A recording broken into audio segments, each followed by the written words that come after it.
বন্ধুরা, এমন কোনো বাড়ি নেই যে সেখানে আরশোলা নেই। আমার তো মনে হয় না। আরশোলা প্রত্যেকের বাড়িতেই কিন্তু কম বেশি রয়েছে, কিন্তু যাদের বাড়িতে অতিরিক্ত হয়ে গেছে তারা কিন্তু জানে যে এই আরশোলা কতটা ভয়াবহ। এই আরশোলা দেখতে যেমনই হোক না কেন, রোগ ব্যাধি কিন্তু আমাদের ঘরে অনেকে নিয়ে আসে। আর বাচ্চা থাকলে তো কথাই নেই, রোগ ব্যাধি লেগেই থাকবে। কেননা এই আরশোলা কিন্তু আমাদের খাবার দাবারের উপরে বেশি আকৃষ্ট হয়। আমাদের রান্নাঘরে তো এই আরশোলা থাকবেই থাকবে। এঁঠো বাসন থেকে শুরু করে রান্নার খাবার দাবার পর্যন্ত এই আরশোলা ছাড়ে না। যেখানেই আমরা খাবার দাবার রাখি না কেন, যত ঢেকে রাখি না কেন, আরশোলা কিন্তু ঠিক তার মধ্যে ঢুকে যাবে আর নিজের খাবার কিন্তু সেখান থেকে বের করে নেবে। তো এই আরশোলাকে আমরা অনেকেই কিন্তু ভয় পাই, বড়রাও ভয় পায়, আবার বাচ্চারা তো ভয় পাই। তো এই আরশোলা ঘরে থাকলে কিন্তু বাচ্চারা চিল্লাচিল্লি করে, সেক্ষেত্রে বড়রাও করে। কিন্তু এই আরশোলা অনেক সময় দেখা যায় পর্দার মাঝখানে অনেক জায়গায় থাকে। তার জন্য আমরা বাজার থেকে অনেক ধরনের কেমিক্যাল কিনে নিয়ে এসে আমরা এটা দিয়ে থাকি। কিন্তু এতে কি হয়, আমাদেরই ক্ষতি হয়, আমাদের বাচ্চা ঘরে থাকলে তাদেরও ক্ষতি হয়।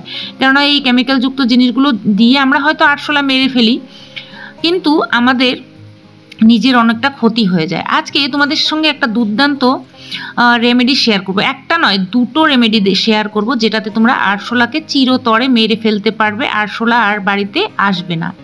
তো দেখো কিভাবে আমি আরশোলাগুলোকে মেরেছি আর কি রেমেডি দুটো, সেই দুটো শেয়ার করব। তো চলো প্রথম রেমেডি তোমাদের সঙ্গে শেয়ার করা যাক। বন্ধুরা, প্রথম রেমেডিটা যে আমরা বানাবো সেটা কিন্তু ঘরে থাকা জিনিস দিয়ে বানাতে পারবে, বাইরের থেকে কোনো জিনিস আনতে হবে না। যদি প্রথমটা বানাতে পারো তাহলে তো হয়ে গেল, আর যদি প্রথমটা তোমাদের ঘরে কোনো জিনিস না থাকে তাহলে দ্বিতীয়টা তৈরি, যেটা খুশি বানাতে পারো। এখানে আমি 1 কাপ মতো জল নিয়েছি আর নিয়ে নেব আমি এখানে ডেটল। এখানে ডেটল, স্যাভলন যে কোনো লিকুইডই তোমরা নিতে পারো। আমি এখানে দিয়ে দিলাম জলের পরিমাণ হিসেবে, আমি এখানে 1 থেকে 2 ঢাকনা আমি দিয়ে দেবো। তো ডেটলটা দেওয়ার পর এখানে আর কি কি দেবো, প্রথমত বন্ধুরা আমরা দেবো হচ্ছে ভিনিগার। ভিনিগার কিন্তু আজকাল আমাদের প্রত্যেকের বাড়িতেই থাকে, সেখানে আমরা দু ঢাকনা ভিনিগার এখানে দিয়ে দিলাম। এখানে ভিনিগার অবশ্যই দেবে। আর যেটা দেবো সেটা হচ্ছে কর্পূর। বন্ধুরা, কর্পূর কিন্তু আমাদের ঘরে থাকে, বিশেষ করে আমাদের পুজো করতে তো লাগেই। তো সেখান থেকে আমি 2টো কর্পূরের ট্যাবলেট দিয়ে দিলাম। কর্পূর কিন্তু তোমরা বাজারে 5-10 টাকা হলেই পেয়ে যাবে। তো এখানে আমরা 2টো কর্পূর দিয়ে দিলাম গুঁড়ো করে। আর কর্পূর গুঁড়ো করা কিন্তু খুব সহজ। কর্পূরের গন্ধ অবশ্যই ইনসেক্ট পছন্দ করে না, পোকামাকড়, বিশেষ করে আরশোলা। আর যেটা দেবে সেটা হচ্ছে ইনো, মানে ইনো পাউডার। এটা তো আমরা ওষুধের দোকানে পেয়ে যাই আর অনেকের ঘরে রয়েইছে। তো আমরা এখানে হাফ প্যাকেট মতো ইনো এখানে দিয়ে দিলাম। এবার সবগুলো উপাদানকে আমরা ভালো করে মিক্স আপ করে নেব। তো এই যে লিকুইডটা আমরা তৈরি করলাম, এটা কিন্তু আমাদের একদিন নয়, আমরা এটা বানিয়ে রেখে 1 সপ্তাহ থেকে 1 মাস ব্যবহার করতে পারবো, নষ্ট হবে না। তো এটা আমরা কীরকম করে ব্যবহার করব আর কিভাবে রাখবো এখন তোমাদেরকে দেখাবো। এখানে নিয়ে নেব স্প্রে বোতল। বন্ধুরা, আজকাল আমাদের প্রত্যেকের বাড়িতে স্প্রে বোতল তো রয়েইছে, আর না থাকলে কলিনের বোতল তো থাকবেই। তো আমার কাছে অনেক বোতল রয়েছে।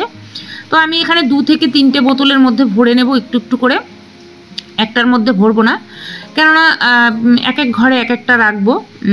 যখনই আরশোলা বের হবে তখনই হুট করে এটা স্প্রে করে দেব, আর সেই জন্য আমি আলাদা আলাদা ঘরে রাখবো।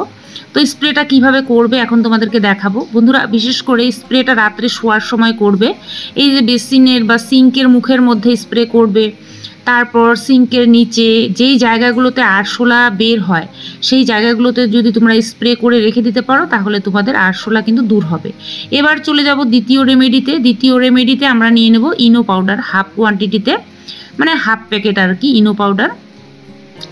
তো এর মধ্যে আমরা দিয়ে দেবো 1 চামচ মতো চিনি। এখানে চিনি দেবে, অবশ্যই চিনি দিলে কিন্তু এই আরশোলা আকৃষ্ট হবে। আর প্রধান যে উপাদানটা সেটা হচ্ছে বরিক অ্যাসিড। বন্ধুরা, এই বরিক অ্যাসিড কিন্তু তোমরা যে কোনো মেডিসিনের দোকানে গিয়ে চাইলেই পেয়ে যাবে। এই বরিক অ্যাসিড মোটামুটি ছোট বড় সব মাপেরই পাবে। এটা হচ্ছে 15 টাকা। আর 15 টাকায় আমি পুরোটা ইউজ করব না, এখানে আমি অল্প একটু ইউজ করেছি, মানে 5 টাকার ইউজ করেছি ধরো, আর বাকিটা আমি রেখে দেবো, আরও 2 থেকে 3 দিন বানানো যাবে। তো আমি এখানে বরিক অ্যাসিড নিয়ে নিয়েছি 1 চামচ মতো, আর এখানে আমি দিয়ে দেবো আটা বা ময়দা যেটা আছে ঘরে। তো তোমরা আটা, ময়দা, সুজি, বেসন যে কোনো কিছু এর মধ্যে দেবে। তো আমি এখানে একটু আটা আর একটু সুজিও দিয়ে দিচ্ছি যেহেতু ঘরে রয়েছে। তো এখানে আমরা দিয়ে দিলাম আটা, সুজি যেটা আছে সেটাই দেবে, আর এই উপাদানগুলো ভালো করে মিক্স আপ করে নেবে, দলা দলাগুলো ভেঙে নেবে। ভালো করে মিশিয়ে নেবে। তো দেখো আমি একটা চামচের সাহায্যে ভালো করে মিশিয়ে নিলাম। আর এর মধ্যে আমরা সামান্য একটু জল দিয়ে দেবো, জল দিয়ে এটা মিক্স আপ করতে হবে। আর আমি যে ইউজ অ্যান্ড থ্রো বাটিগুলো সেগুলোই নিয়েছি, খাবার বাটি ব্যবহার করছি না, কেননা এর মধ্যে অনেক জিনিস ব্যবহার করছি। তো আমরা দেখো ভালো করে একটা ডো মতো বানিয়ে নিলাম, হাত দেওয়ার দরকার নেই, তবে ডোর মতো হয়ে গেছে। এখন হাত দিতে হবে, কেননা এটা একটু গুটি তৈরি করব, একটু একটু নরম করে বানাবে যাতে শক্ত না হয়ে যায়, কেননা শক্ত হয়ে গেলে কিন্তু এটা আরশোলা খাবে না। তো সেই জন্য এটা একটু নরম নরমই আমি বানালাম, আর বানিয়ে কিন্তু ছোট ছোট গোল করে নিলাম। তো দেখো এই যে গোলগুলো, এগুলো বানিয়ে নিলাম। এগুলো কিন্তু অবশ্যই রাত্রে ব্যবহার করতে হবে। আর কখন রাত্রে ব্যবহার করবে, দেখো রাত্রে শোয়ার আগে ঠিক যে জায়গাগুলোতে আরশোলা বের হয় ঠিক সেই জায়গাগুলোতে রেখে দেবে, আর সকালে উঠে পরিষ্কার করে আবার মুছে নেবে।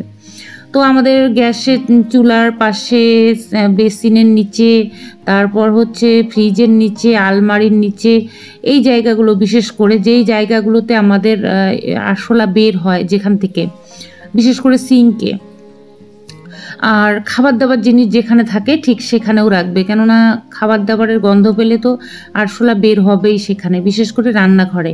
তো দেখো পরের দিন সকালবেলা আমি তোমাদেরকে দেখাচ্ছি, এগুলো খেয়ে খেয়ে মরে আছে। দেখো আমি সুরে সব এক জায়গায় করলাম। আর এই যে আমি স্প্রেটা করেছিলাম, স্প্রেটা করাতে দেখো কতগুলো আরশোলা মরে গেছে। এটা মোটামুটি 2 মিনিটের মধ্যেই সবগুলো মরে যাবে। বন্ধুরা ভিডিওটা কেমন লাগলো অবশ্যই কমেন্ট করে জানিও, ভালো লাগলে লাইক করে দিও, বন্ধুদের সঙ্গে শেয়ার করো, চ্যানেলে নতুন হয়ে থাকলে সাবস্ক্রাইব করো। আজকের জন্য এখানে শেষ করবো। তোমরা সবাই ভালো থেকো, সুস্থ থেকো, নমস্কার।